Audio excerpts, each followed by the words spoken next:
Ang biyuda sa room 313. Sa bawat lungsod, may lugar na iniiwasan kapag sumapit ang gabi.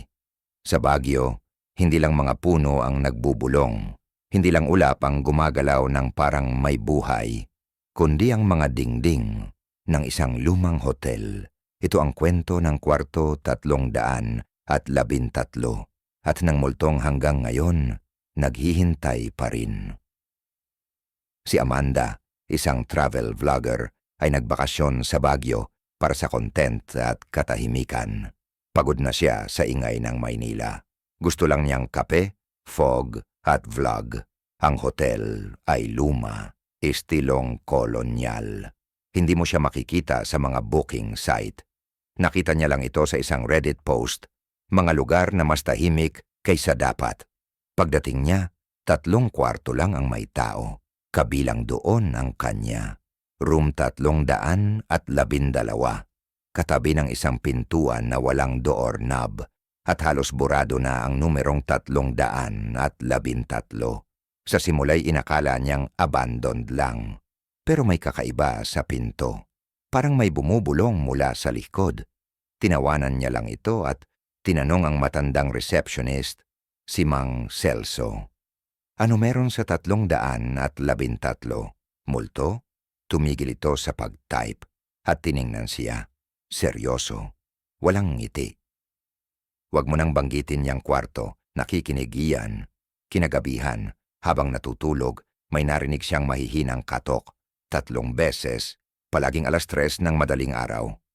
Kasunod nun, may mahinang pag-iyak mula sa kabilang dingding. Isang boses ng babae, pabulong. Hindi siya bumalik, hindi siya bumalik. Tuwing ilalapit niya ang tenga sa pader, tila ba mas lumalapit din ang boses. Naging curious si Amanda. Nag-research siya online, lumang archives ng Baguio, mga artikulo. At dito niya nahanap ang pangalang Esther Lualhati. Ayon sa tala, noong 1951, si Esther ay nanuluyan sa room 313. Asawa siya ng sundalong nawawala noong digmaan. Nagantay siya. Sa loob ng 5 taon, hindi siya lumabas ng kwarto.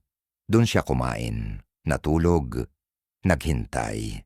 Hanggang isang araw, binuksan ang kwarto. At nakita siyang patay sa bathtub. Suot pa rin ang kanyang wedding gown. Puting kupas, may mantsa ng luha at dugo. Ang huling entry sa kanyang journal. Sabi niya, babalik siya bago ang 3 buwan.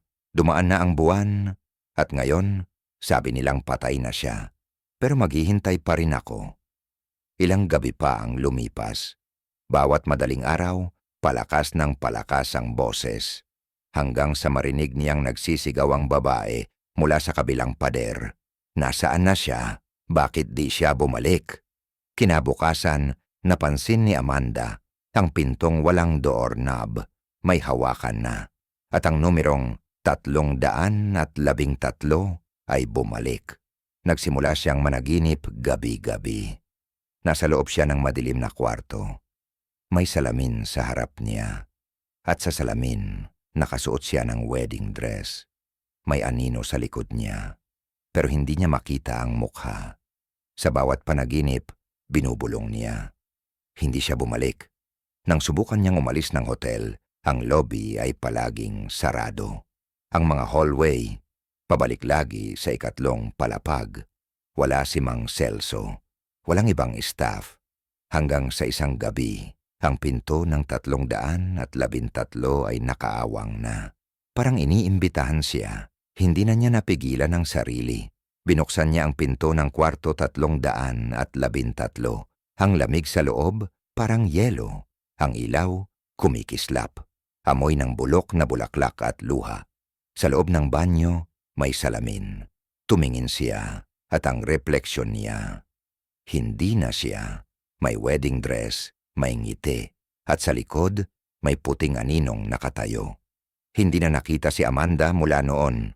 Wala sa social media, walang vlog, walang balita. Pero may isang video na lumabas sa channel niya. Walang title, walang thumbnail. 13 minuto ang haba. Itim lang ang screen at sa audio, isang babaeng umiiyak. Paulit-ulit, hindi siya bumalik.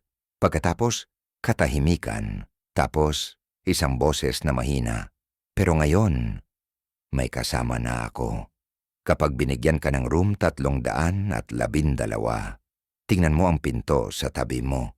Kung may doorknob na ulit ang kwarto 313, huwag mo nang buksan sapagkat si Esther, ang byuda, ay hindi na naghihintay sa kanyang asawa. Ikaw na ang hinihintay niya.